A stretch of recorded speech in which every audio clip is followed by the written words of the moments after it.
today we have a very special guest. We've got Andrew Leslie here, and Andrew's got a fantastic story about his ancestors. Tell a little bit about this story, but I want to know really why now? Okay, that's a great place to start. I obviously have grown up and lived my whole life knowing about my famous ancestor. Or maybe not so famous, but maybe should be famous ancestor.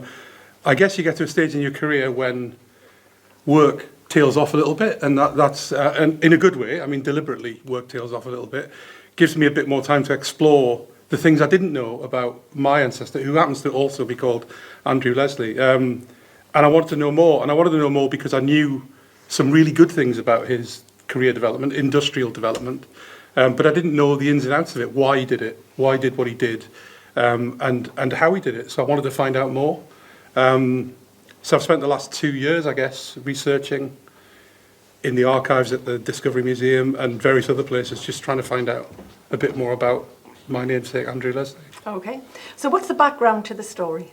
Background to the story is that this guy was born in the early 19th century in Shetland.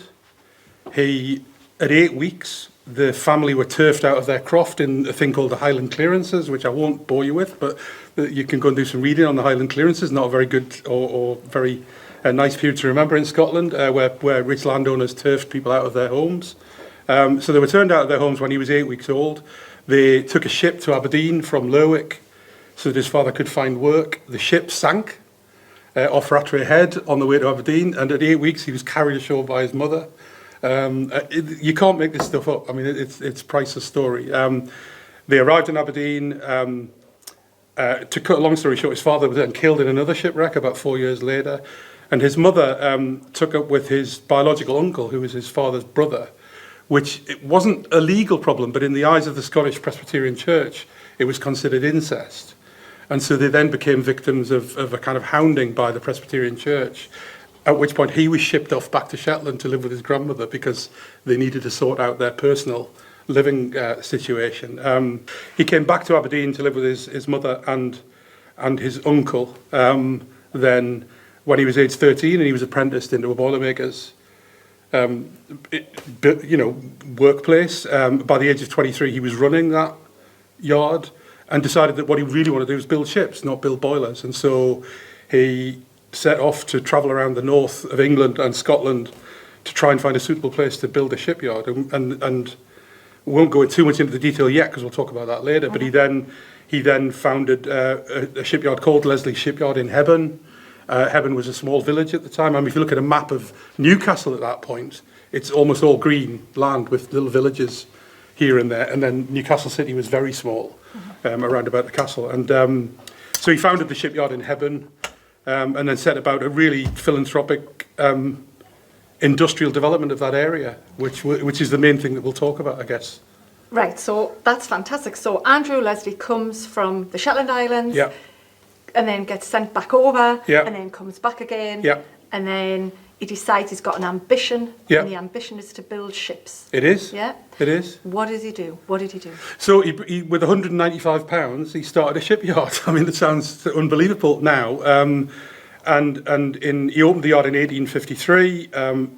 He made sure that during the time that he founded the shipyard, he made sure that there were industrial clusters around the area where he could draw materials and components and that kind of thing. He really wanted to build iron ships. I mean, they'd started building iron ships, but previous to that, they'd mostly been wooden.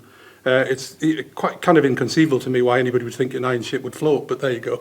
They were building iron ships. He was drawing components from nearby. He had very famous people in the northeast at the time who helped with that. So Hawthorne built engines and boilers, and he drew engines from them. He had coal just down the road because there were lots of mines, obviously, around the northeast, County Durham and around Newcastle. But he built this yard, and he opened the yard on an 8-acre site. He leased it to start with, and eventually he bought the land. And then over the first few years, because he didn't have the skills available in Newcastle, he brought a lot of people down from Aberdeen to the point that Hebbon became known as Little Aberdeen. And if you go there now, it's still got the Caledonian pub and all these Scottish references in the local community that all go back to Aberdeen. And Jarrow was Little Ireland, I think it was known as, because they had lots of people brought in from Ireland to work in the building, the industries there. So he said about building this. He decided that he had to have a community, and so he also built houses, which, you know, and this is one of the big talking points we'll get into in a bit more detail. He built over 400 houses in Hebbon, specifically for the workers who worked at his yard. He funded the building of the St Andrew's Church, which is still there now. It's a Buddhist temple now. It's an amazing building. And he spent extra money on it because he wanted to have the tallest spire in the northeast. So, you know, there's a little bit of arrogance, a bit of ego there. I want this to be the tallest building that people can see for miles around. It's an amazing church, and he built a school and leisure facility, social facility next door to the church, which again is still there. So massively philanthropic. You know, he wants to build an industry, he wants to build something he can be proud of, but he also wants to look after the people that help him to do it, and that flows through.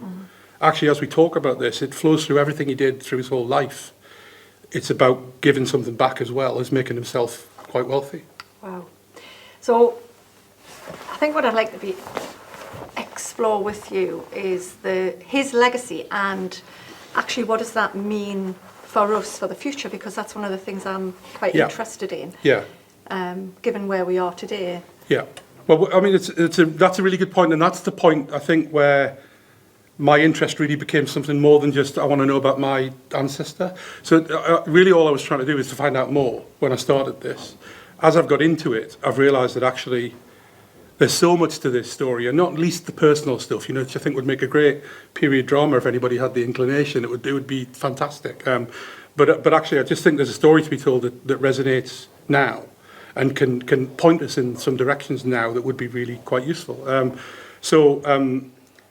The stuff about philanthropy, you know, he employed a lot of people that had helped him in Aberdeen. He eventually employed his brother. He never had children of his own, so he adopted a daughter, and when she married, he brought the son-in-law into the business. The first thing the son-in-law did actually was when Andrew Leslie retired, he merged the business with Hawthorne, which became Hawthorne Leslie, so maybe that says he couldn't actually run the business himself, but he was brought into it. And you know, to give you a kind of indication of the man, the very first ship he built, Clarendon, from the yard, when the owners took it from the dry dock and sailed it out of the harbour, they ran it aground. And he refused to take payment for the ship until they brought it back and he repaired it, which is just a measure of him. You know, he'd done nothing wrong. He built them a ship they wanted, they'd sailed it, they'd run it aground, but he wouldn't take the final payment until they brought it back, and he repaired it for them and made it seaworthy again, and then off they went on their journey. And he built over the time from 1853 when he opened the yard to 1883-ish, 84 when he retired. He built over 250 ships out of that yard, which is, you know, some rate of build. And a lot of these are big ships, you know, several hundred tons, if not more than 1,000 tons. So these are big ships at the time. And it seemed to me, everything I've read about him, always fair, always, you know, done in a very honest and trustworthy way, which again gave me some nice things to think about your ancestor. I mean, I've got an ancestor who was hung, drawn and quartered with William Wallace, you know, so I can talk about that one in a different way. But this man seems to me to have been entirely good and honest and decent and wanting to do things for a community. And I think that's when this got really interesting for me in terms of the story. It's not just about him and his legacy, but it's about what do you learn from that? Because we're not very good at learning from the past, but actually maybe we could be better at it. And I think it said to me, if only industry could work in that way now, with a much more of a philanthropic attitude towards community and towards people and towards what you could call social housing, dare I say it, because it's a big topic at the minute. But what if you could join industry and social housing together instead of, you know, somebody looking after social housing over here, somebody looking after business and industry over here? Well, actually, what if you threw the two together? What if there's a way of doing, you know, okay, we'll give you government funding for your factory, but only if you build 400 houses that are affordable. You know, you're not going to lose money on those houses. You're going to rent them out, or you're going to sell them, or you're going to do something useful with them. So it's not like it's a really interesting way of looking at it. He knew that he needed places for his people to live, so he built them.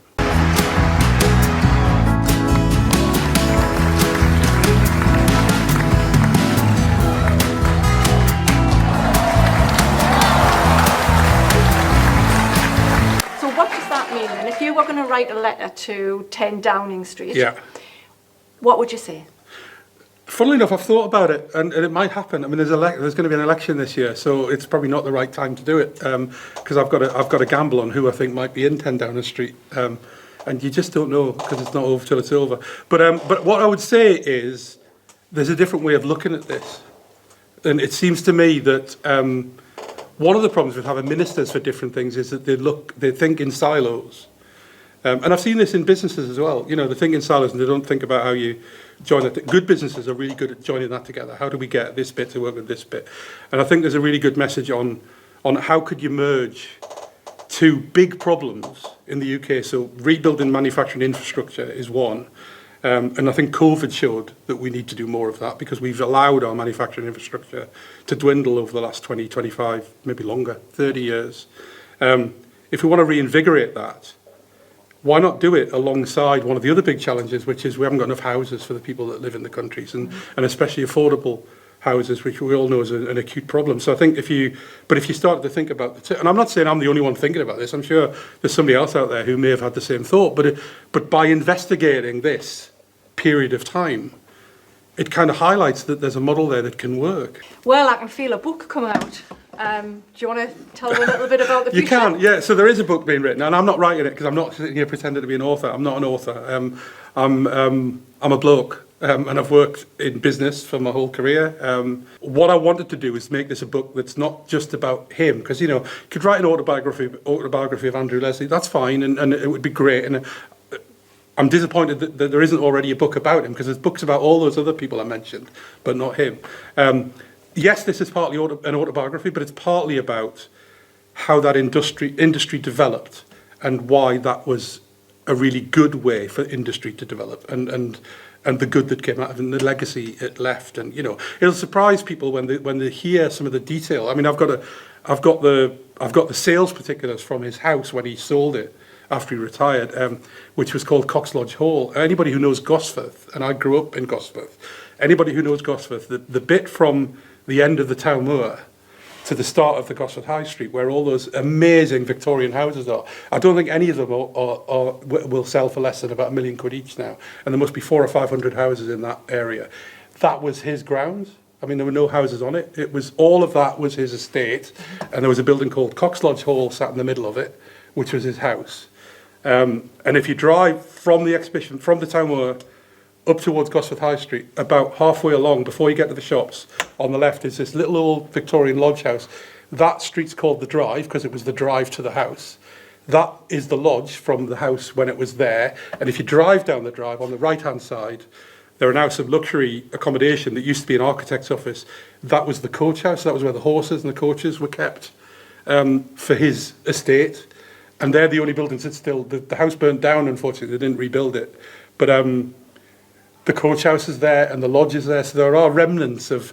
But it'll amaze people who know Gosforth to know that that whole space, which is significant, was his family home and estate for the time. Once he'd made his money, obviously, because you don't buy something like that unless you've got cash. But yeah, I found these interesting documents. I found his will, and I found this, the original copy of the will, and I found this sales particular from when he was selling the house. On the open market, it's fascinating stuff, and it's just unknown, and that's what got me about it. Was that I didn't know. I mean, I knew he lived in that area. I didn't know the extent to which he owned that land. God, I wish he still owned it. But I wouldn't be sitting here now with the greatest respect, Glenda. I've got to ask the question. I've got to ask the question for a person who had absolutely made it. Yeah. Where's the money? Yeah. Where's the money? Show me the money. Show me the money. Where's it gone? Well, funnily enough, I've asked that many times, as you can imagine. Where's the money? I've not done that badly myself, but there's nothing left from that. I'll tell you what, even when he died then, he carried on the philanthropy. He spread his money far and wide. He didn't have any of his own kids, like I said. He left money to his stepdaughter. He left land to his stepdaughter. He had houses. By then, he had houses back on Shetland that he had bought, and he had various properties around. He left his nephew, who was his closest living relative, my great-great-grandfather. So he left him, I think, £5,000. He left about 200,000 quid in 1894 when he died, which now would be several millions of pounds, you know, I mean 29 or 30 million quid in today's money, which even that doesn't seem like a lot to me for considering what he'd built. It's a combination of real history and philanthropy, but also some messages that we can take from the past and think about this for the future, because community is more important now than what it's ever been, and I think we need to read the book, and ideally if there was some sort of programme that came out of that, it would be absolutely fascinating. So thank you, Andrew, that's a pleasure. And what's fantastic story. What's this space? Because Yes. I'm also working on putting something together for either streaming or broadcast media as well. Brilliant. Okay, well, watch this space. Cool. So thank you very much. My pleasure. And now we're going to head over to see our Lorraine, who's in Alnwick, with Sarah and Liz, who are having some salon shenanigans.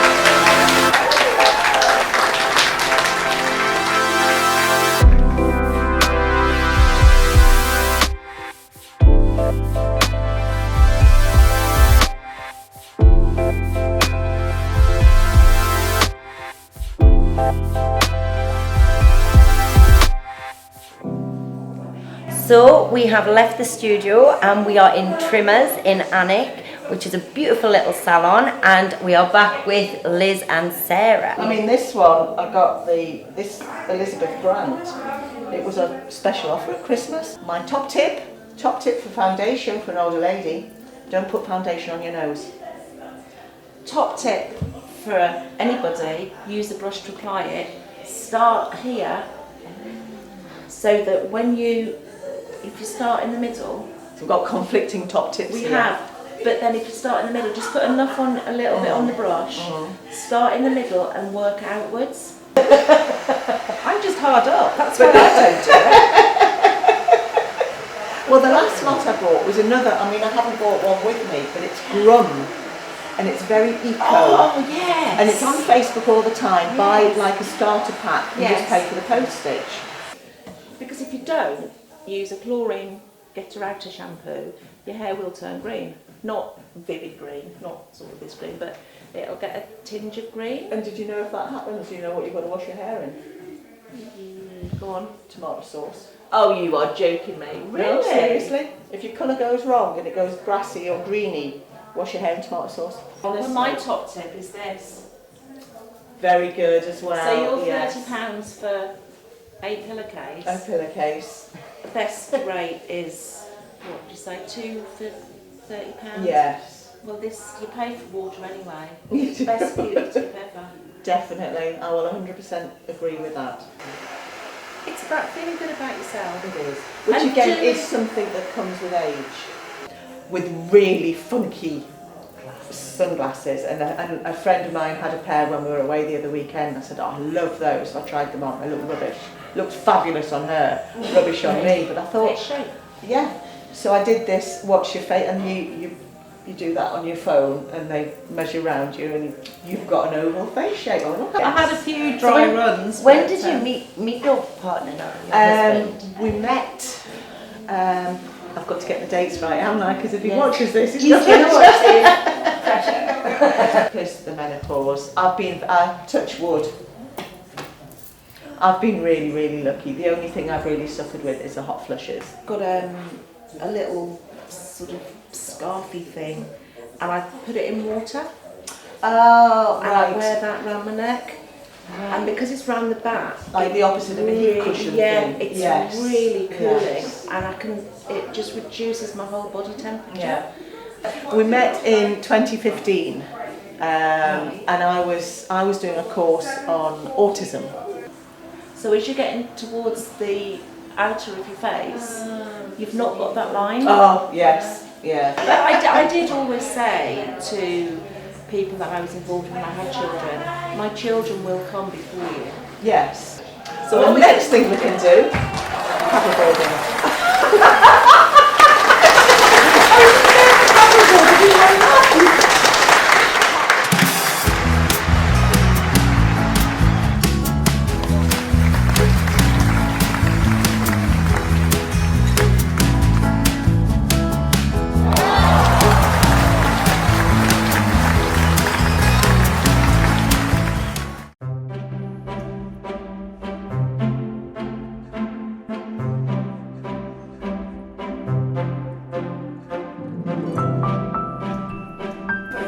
So we've got visitors' books here.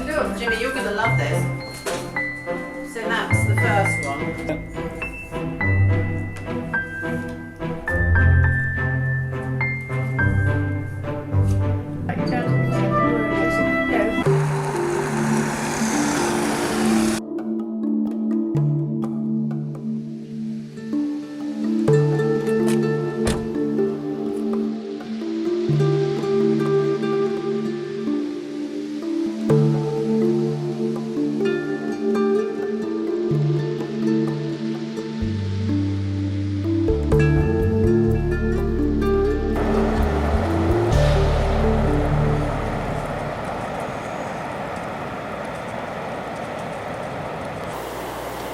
That's one thing about places like this. What's that? They never change. Generations come and they go. Get to the point. Cameron, we need to know what he knows. He's a player. Look if you can tie his bootlaces, that one. But he's more than that, isn't he, Mr. Duggett?